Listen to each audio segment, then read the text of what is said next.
Hello friends, स्वागत है आपका हमारे यूट्यूब चैनल स्टडी फॉर मंजिल में। फ्रेंड्स, हम चाहते हैं कि आप लोग का बेहतर से बेहतर सिलेक्शन हो, बेहतर से बेहतर परफॉर्मेंस हो। इसलिए मैं आपको कुछ बताने आई हूँ जो मैंने बिहार दरोगा प्रीलिम्स और मेंस के तैयारी के टाइम गलतियाँ की थी, वो आप लोग ना करें और हमसे बेहतर नंबर लाएं। यानी प्रीलिम्स में 144 से ज़्यादा 150-55 के बीच आप नंबर लाएं और मेंस में 180 के करीब आप नंबर लाएं। इसलिए फ्रेंड्स, हमारी बातों को थोड़ा गौर से सुनिए और मैं अपने एक्सपीरियंस बता रही हूँ। इसमें जो आपको अच्छा लगे वो अपने ज़िंदगी में ज़रूर उतारें और जो काम की ना लगे उसे छोड़ दें। और फ्रेंड्स, मैं आपको एक चीज़ बताना चाहूँ, जो अधूरी ज्ञान से बेहतर है ना संपूर्ण ज्ञान होना या ज्ञान ना होना। इसलिए आप इसे ध्यान से सुनिए। फ्रेंड्स, मैंने कई गलतियां ऐसा की जो कि बिहार दरोगा मेरे इतने कम नंबर आए और इतना ही कम नंबर के वजह बना। सबसे पहली गलतियां नंबर 1 थी, जो मैंने बिहार दरोगा प्रीलिम्स को या मेंस को सीरियसली लिया नहीं। नंबर 1, मैंने सीरियसली नहीं लिया क्योंकि मेरा बिहार दरोगा प्रीलिम्स से पहले 16 अक्टूबर को बीपीएससी हुआ था। मुझे लगा उसमें अच्छी तैयारी है और मेरी रिजल्ट भी हो रही है, इसलिए मैंने मेंस में लग गई थी। मेंस की तैयारी कर रही थी और मेरे गार्जियन भी बोल रहे थे जो मत दो, बहुत ठंडे हैं, ये वो वगैरह वगैरह। तो मुझे परिवार का सपोर्ट नहीं मिला था दरोगा के लिए। और मेरा एक दोस्त था, उसने ही मुझे बताया जो दो। तो ये बहुत बड़ी गलतियाँ थी, ये बवंडर कह सकते हैं।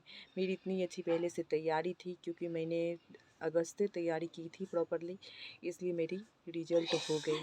फ्रेंड्स, मैं चाहती हूँ आप लोग बहुत सीरियस लें क्योंकि जो हमारे टाइम कटअप हुआ है उससे ज़्यादा ही होगा। खास करके लड़कियाँ की कटअप बहुत ज़्यादा बढ़ने वाला है क्योंकि लड़कियाँ का हाइट कम कर देने की वजह से कटअप पे तो प्रभाव पड़ेगा ही पड़ेगा। इसलिए फ्रेंड्स, आप लोग सीरियसली लिए और सीरियस हो के तैयारी करें क्योंकि मैंने इतना अच्छे से तैयारी नहीं किया तब तो इतना जली। और आप लोग का तो सिर्फ डू और डाई वाली भी सिचुएशन होनी चाहिए, तो आपको जलना तो पड़ेगा। नंबर दूसरी गलती मेरे मेंस टाइम की थी। जब अप्रैल में मेंस होने वाली थी तो मैंने काफ़ी अच्छे से तैयारी कर रही थी क्योंकि मेरी बुआ की शादी थी मई में, तो मैं घर आने वाले भी थे और बहुत अच्छे से तैयारी कर रही थी क्योंकि मेरा टारगेट था पहले अप्रैल में मेंस दूंगी, फिर जून में बीपीएससी में मेंस दूंगी। लेकिन ऐसा हुआ नहीं। उसके बाद तो लॉकडाउन हुआ। लॉकडाउन होने के कारण दिल्ली की सिचुएशन बहुत ख़राब थी। हम लोग बहुत ज़्यादा दिमाग में बहुत निगेटिव ख्याल आता था। एक तो घर से मम्मी पापा से दूर और दूसरा अकेले होना और महामारी ज़िंदगी का पहली बार, तो बहुत ही हम लोगों को डैमेज कर रहा था, बहुत परेशान कर रहा था। और उसके ऊपर से बार बार आयोग के नया नया डेट देना। कभी लगता था दरोगा का मेंस पहले होगा तो कभी लगता था बीपीएससी की एग्ज़ाम पहले होगी। इस सिचुएशन में फंसे हुए थे और कभी ये पढ़ते थे अच्छे से, कभी ये पढ़ते थे अच्छे से। लास्ट टाइम में जब पता चला नवंबर में दोनों एग्ज़ाम होने वाली है, करीब 1 मंथ पहले, तो मेरे पापा ने बोल दिया तुम भी। हम बोले, मैंने घर बोला जो पापा मुझे एक ही एग्ज़ाम दे पाऊँगी, दोनों नहीं दूँगी। मेरे पापा ने बोला जो बिहार दरोगा का स्किप कर दो, बीपीएससी दो, तुम्हें बीपीएससी ही निकालना है। लेकिन उससे पहले 64वीं मेंस रिजल्ट आया था, मेरा हुआ ही नहीं था।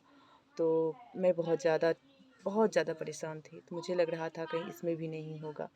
मैंने ये दोनों के बीच में उलझन में फंसी हुई थी, तो मेरा एक दोस्त है, उन्होंने बोला दोनों के चक्कर से तो बेहतर है एक पे करो। फिर मैंने भी सोचा अगर दोनों हाथ में पकड़ने के बजाय किसी हाथ में ना आए, जॉब ही ना आए, तो उससे तो बेहतर है ना बेरोज़गारी से कुछ रोज़गार मिल जाए, उसके बाद देख लेंगे बीपीएससी। उसी के बाद मैंने बिहार दरोगा प्रिपरेशन की। अब फ्रेंड्स, आपको सुनने के लिए क्या बोलते हैं, जिगरा चाहिए या पेशेंस चाहिए? जो पेशेंस रखेंगे वही अच्छे से सुन पाएंगे और अपनी ज़िंदगी में उतार पाएंगे। और पता है फ्रेंड्स, जब 15 दिन बचे ना, तो 15 दिन में मैं लगभग 150 से 200 सेट लगाई, मिनिमम बता रही हूँ मैं। पूरा वो प्लेटफॉर्म का लगाई, एडिटोरिया का लगाई, एडिटोरिया की 1-2 बुक था वो लगाई, और मैं क्या कहता है यूट्यूब पे बहुत सारा लगाई। और मेन टाइम पे मैंने डिसाइड किया मुझे जॉब चाहिए, उसके बाद बीपीएससी, क्या यूपीएससी भी निकाल लेंगे, इसलिए मैंने किया। तो मैं जब इतना कम दिन पढ़ के 165 के करीब नंबर ला सकती हूँ, तो आप लोग के पास तो बहुत टाइम है, बहुत ज़्यादा टाइम है। मेरा मानना ये है फ्रेंड्स, अगर अपनी कैरियर के लिए, अपनी इज्जत के लिए, अपनी पहचान के लिए और अपने आप के लिए खुद को भी दाँव पे लगाना पड़े तो लगा देना चाहिए। ये तो आपके पास करीब 100 दिन है। एक बार होली, दीपावली सॉरी एक बार दशहरा, दीपावली नहीं मनाएँगे तो कुछ नहीं बीतने वाला है। क्योंकि हम लोग 20, 22, 25 साल से तो मना ही रहे हैं और फिर अगली बार भी अच्छे से मनाएँगे। तो इसलिए फ्रेंड्स अपने आप को झोंक दीजिए। झोंक दीजिए बिहार दरोगा की तैयारी में, अपने आप को आहुति दे दीजिए उस कुंड में जिसमें 2 स्टार रखे हुए हैं। क्योंकि अगर आप इस बार भी अगर नहीं कर पाए ना तो सोचिए लोग क्या होगा, क्या गुजरेगी खुद पे, बहुत ही हालात ख़राब हो जाएंगे। मैं मानती हूँ हर किसी के साथ एक जैसा सिचुएशन नहीं होता, इवन कि मेरे साथ ही मेरे पापा मम्मी कभी प्रेशर नहीं डाले जो जॉब लेना है, ये है वो है। इवन वो तो ये कह रहे थे जो तुम्हें बीपीएससी कम से कम यूपीएससी के लिए गई, बीपीएससी करना है। लेकिन खुद इतनी ज़्यादा प्रेशर थी, लगता था जॉब हो जाए। फिर बहुत सारी सपना ही इतनी ज़्यादा हो जाती है ना, एक एज के साथ साथ हमारी सपना बढ़ने लगती है, डिमांड बढ़ने लगती है, चाहते बढ़ने लगती है। और गार्जियन किसे मांगने के मतलब मांगना कितना बुरा लगता है ना, वो तो आप स्टूडेंट फेज में हर कोई जान सकते हैं। इसलिए फ्रेंड्स मैं आपको कहती हूँ बिहार दरोगा बहुत बड़ा विकल्प है आप लोगों के पास। एक हाथ में बिहार दरोगा का जॉब है और एक हाथ में आराम है। तो आराम को दबाइए और इसको ऊपर उठाइए और ज़िंदगी को पुशअप कीजिए ताकि आप जॉब के एकदम करीब पहुँच जाए। और मेरा मानना तो फ्रेंड्स ये भी है, जितने भी तिगड़म अपनाना पड़े सब अपना लीजिए। लोग कहता है ना हमें यूट्यूब सुनने का टाइम नहीं है, लेकिन मैं कह सकती हूँ और दावे से कह सकती हूँ मेरा बिहार दरोगा बनने के पीछे सिर्फ यूट्यूब है। सिर्फ यूट्यूब है जो मुझे बिहार दरोगा बना दिया। क्योंकि फ्रेंड्स अगर मेरा ही वीडियो है, आप वॉशरूम जा रहे हैं हेडफोन लगाइए वहाँ भी देख सकते हैं और मोटिवेट होके निकलेंगे।